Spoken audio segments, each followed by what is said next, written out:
Hello and welcome to the Argyle CFO Leadership Forum. My name is Brittany Sullivan with Argyle, and it's great to have everyone joining us today. I have some important information to share with you, and then we will turn the floor over to our esteemed opening keynote speaker. First, we would like to take a moment to thank today's sponsors, Avalara and UiPath. Our sponsors are committed to providing you with valuable content and a great overall experience. At any time during today's event, you can visit their virtual booths from the main agenda page, which include complimentary materials, information, and meet and greet opportunities. We also welcome you to stay socially connected during today's event. And for those of you who are active on social media, please use the hashtag ArgyleDigital and follow us at Argyle Exec Forum. We would also love to hear from you. So during each session, we encourage you to submit your questions and comments in the Q&A box on your screen. Thank you again for joining us. Now let's get started. Without further ado, I would like to introduce Nijaruna Niranjan, Chief Financial Officer at Master Fluids Solutions. Nijaruna brings around 3 decades of experience and a dedication to financial excellence in the manufacturing industry. She has a robust background in companies like BASF and General Electric and is a transformative CFO using financial data strategically to drive confident decisions, operational efficiency, and profitability. She is a chartered accountant, certified cost accountant, and Six Sigma Black Belt who has been recognized globally. The Society of Asian Scientists and Engineers honored her in 2021 for her outstanding contributions, acknowledging her as one of the few inspiring female Asian global finance leaders. She is actively engaged in industry and community and is a fabulous keynote speaker at conferences as well as a respected panelist in the CFO community.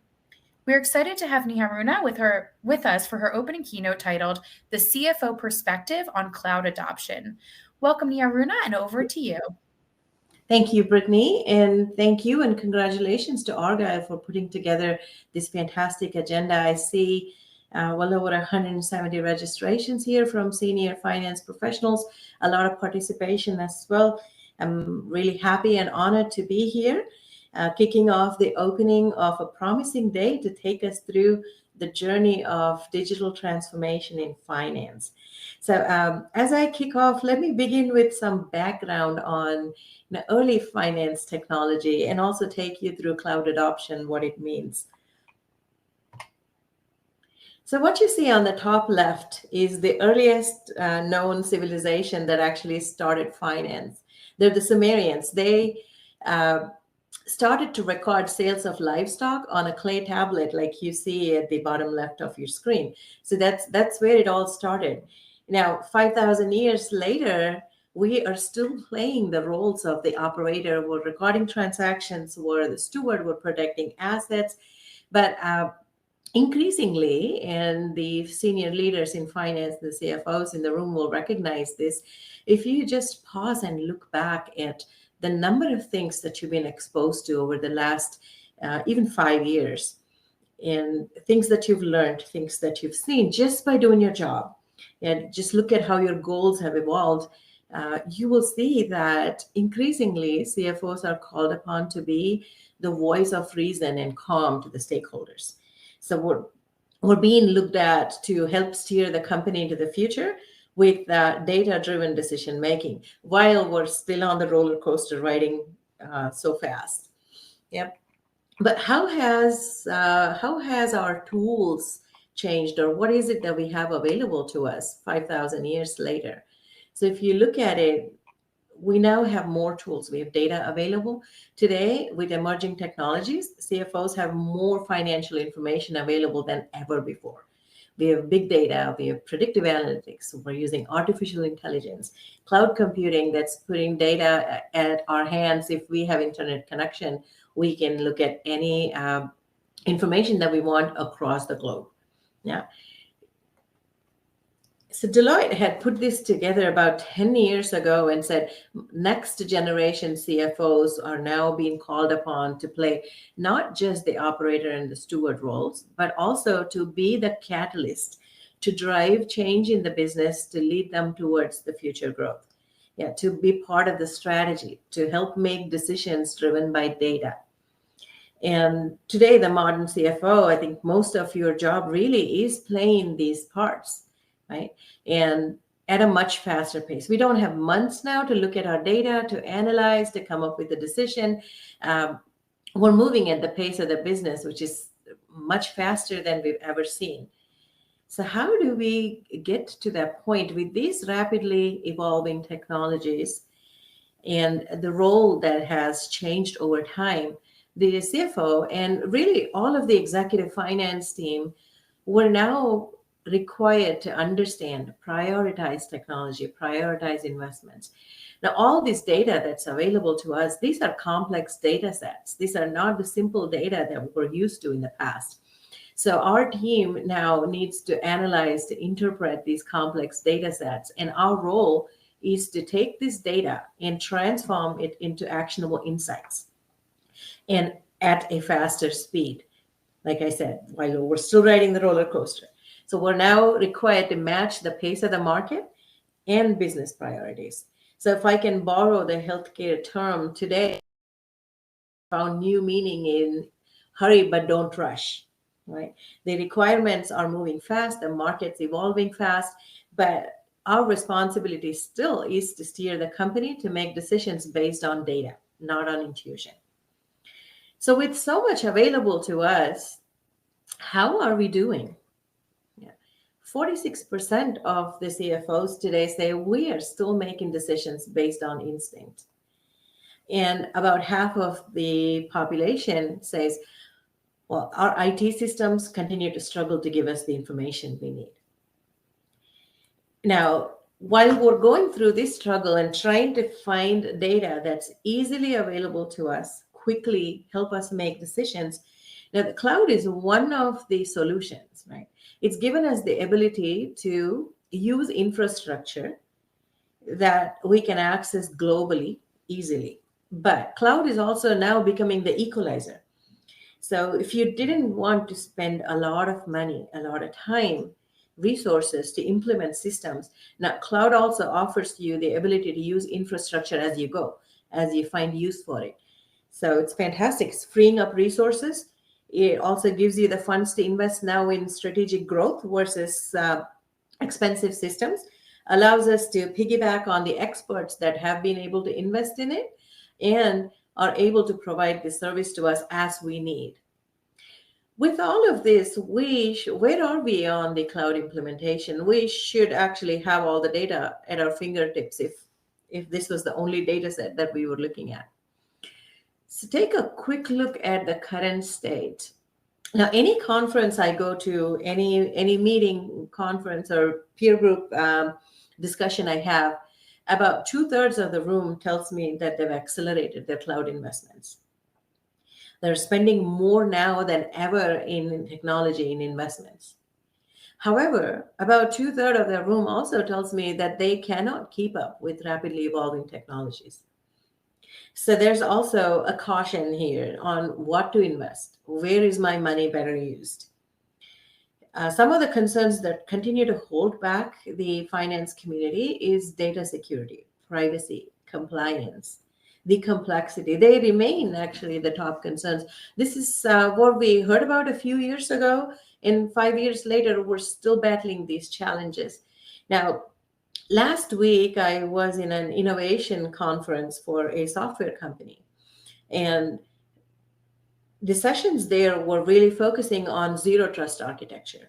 So while the IT industry is trying to answer some of that security question where they say, can I beef up my security to limit access within the company and with parties outside of the company, we continue to struggle with how much data do we allow to go on the cloud? How does it change the way we work?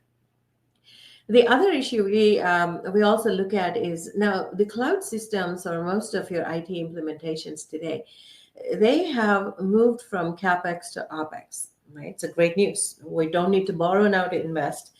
We don't have to pay a premium, spend time, resources. You can actually use the money where it will give you immediate returns in strategic growth projects. However, almost every CEO I speak with tells me that their goal for this year is to ensure that their focus is cost reduction, to ensure that they have stretched the dollar as much as they can. So now we get into short-term cost pressures.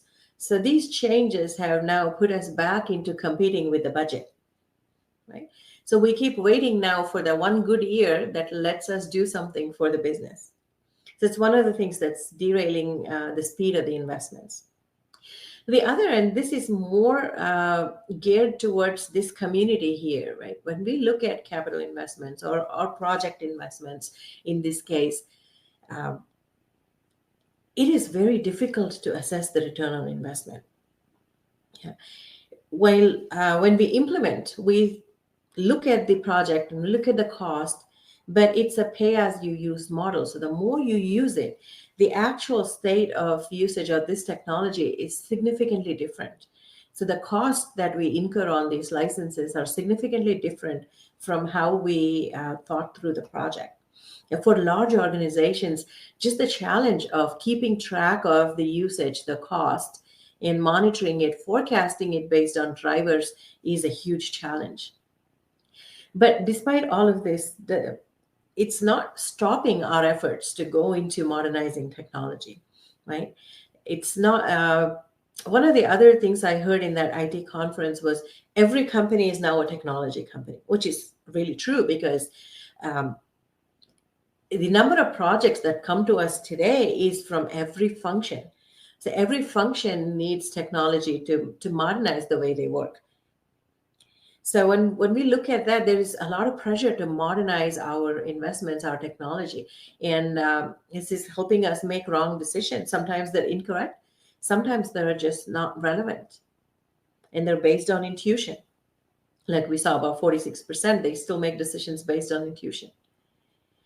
The other piece I think is very important, and most CFOs agree with this, is our investment in many cases results in what we call hallucinations, right?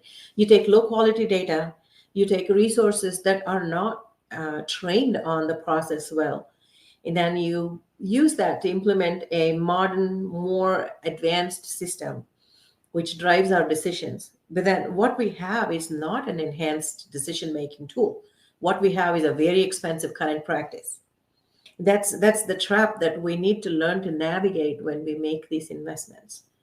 Um, how many of you have heard this saying, we want to use AI to make my function more current, either to see how much I need to stock in inventory, where in my distribution channel do I need to invest more, where do I market more, how do I make advanced technology decisions.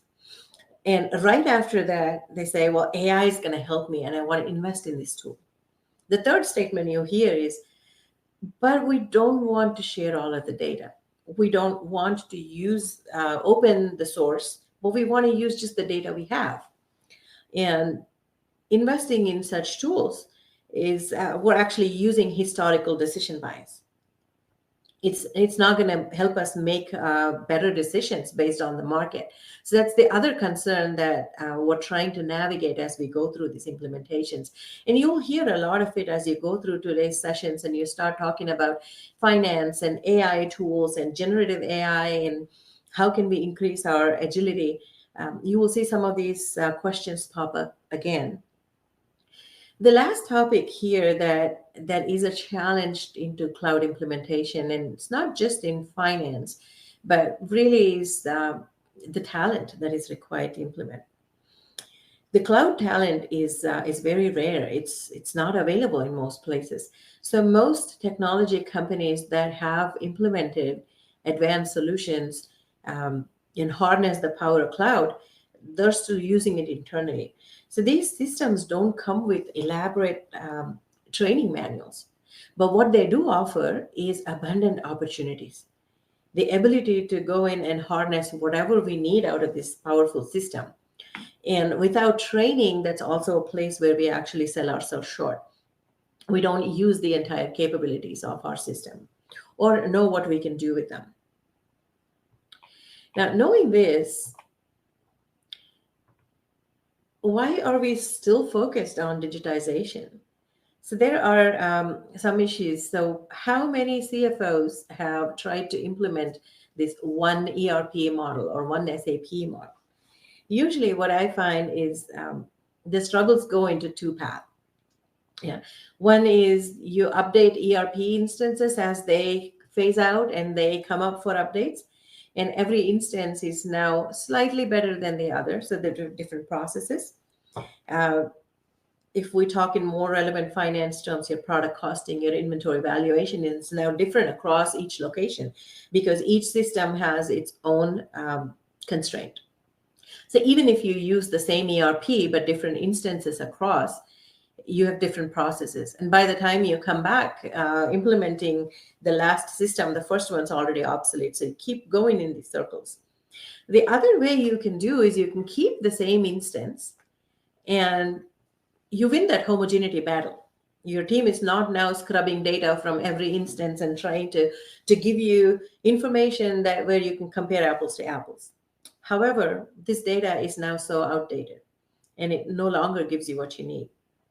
So that's where cloud offers a big opportunity. So you can keep one instance globally, push down all the global policies in there. You can have a global chart of accounts, you have global processes, and you can allow it for localization at the same time. Allows you to be agile, to implement changes across, and a lot cheaper. But that's one battle that you can win. The other is what you push down, you can also pull up in a homogeneity. So you have the CFOs today, you have unprecedented visibility over operations, can access data from any part of the globe. Yeah, every finance team leader here can actually look and track operations across all departments, across all divisions. If you have internet access, you have data. If you have data, you can make decisions faster. Some of the places where it's been used already, we can use it as we go ahead, no matter where we are in the life cycle, is real-time inventory tracking, shipments tracking, global cache. Are we leaving chunks of inventory cache in different locations? Now, the first thing is visibility, right? Once you build visibility, then you can drive actions. In some companies are actually more advanced than most of us are. Now, Uber is using this real-time data, combining it with market intelligence, and it gives you real-time pricing.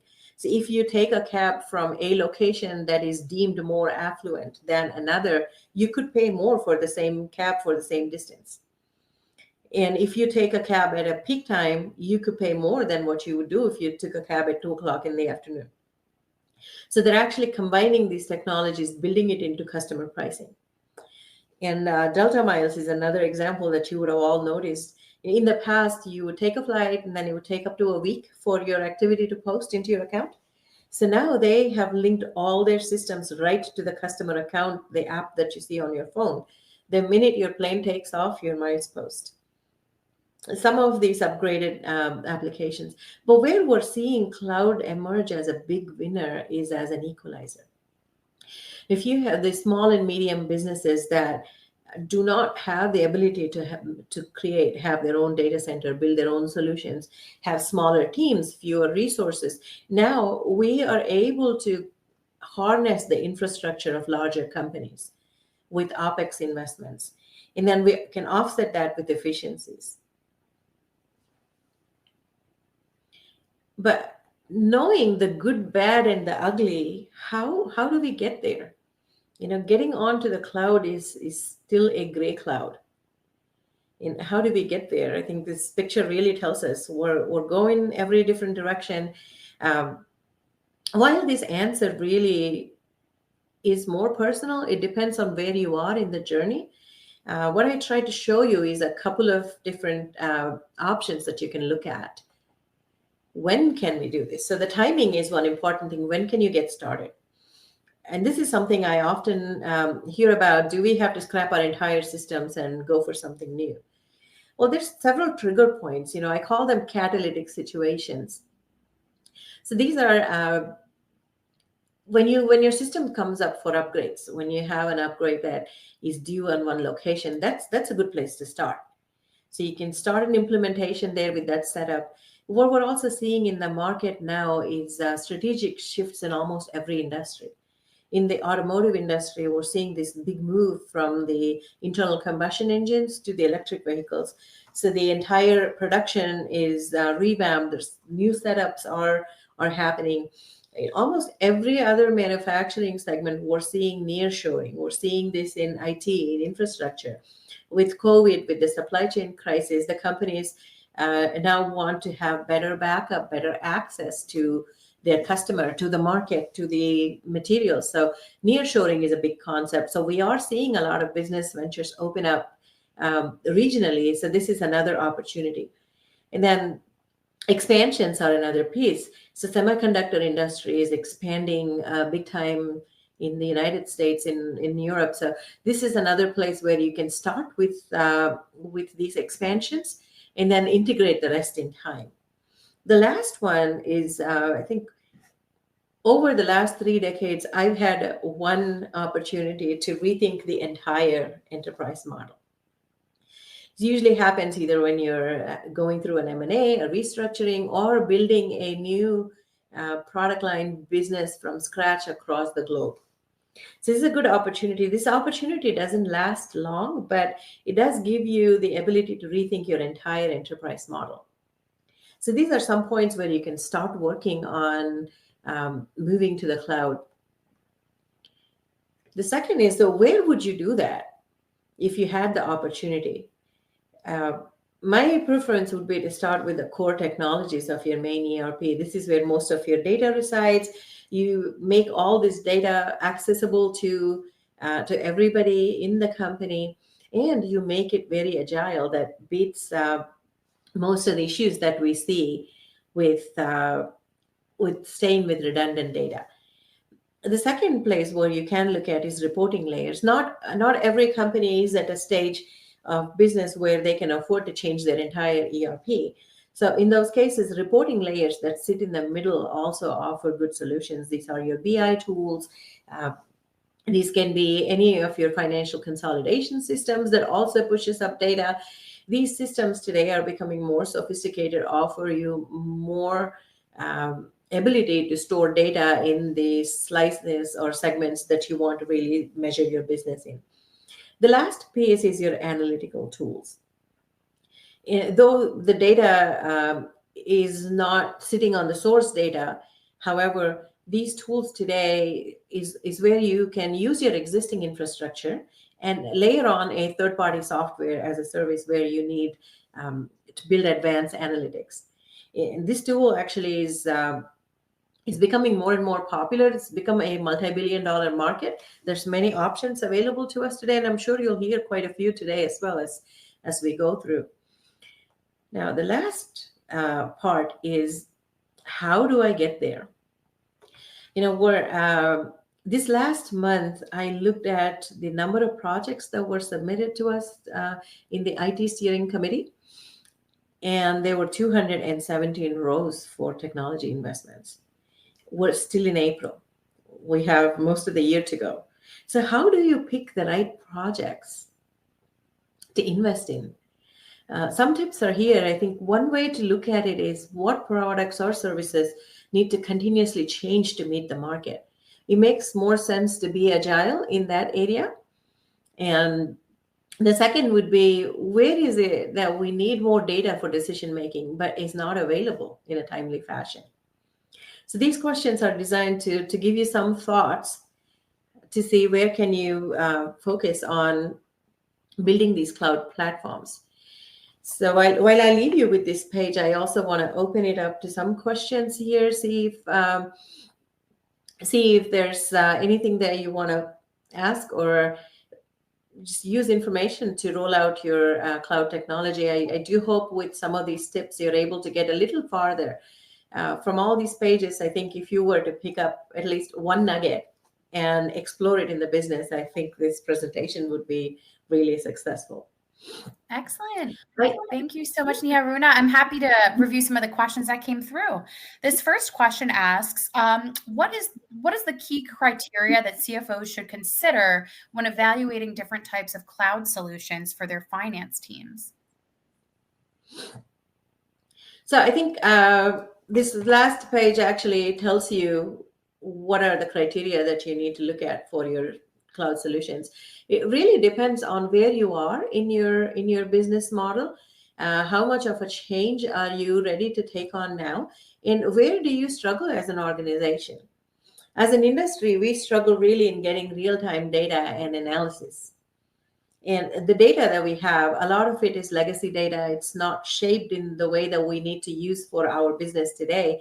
So in those cases, if you focus on either analytics or reporting, that's where you get the most benefit of.